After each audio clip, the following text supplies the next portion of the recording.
بس جنينة ايه وعزبة ايه؟ دي غابة. غابة عبد الرازق هي فين؟ غابة عبد الرازق دي غابة اللي احنا غلبناها 1-0 بجون محمد صلاح. انت ليه مجتهد؟ يعني ليه بتجتهد وبتنقل الحروف؟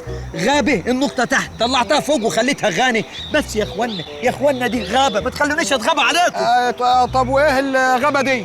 اهي دي الأسئلة، دي الأسئلة اللي يجاوب عليها واحد عالم.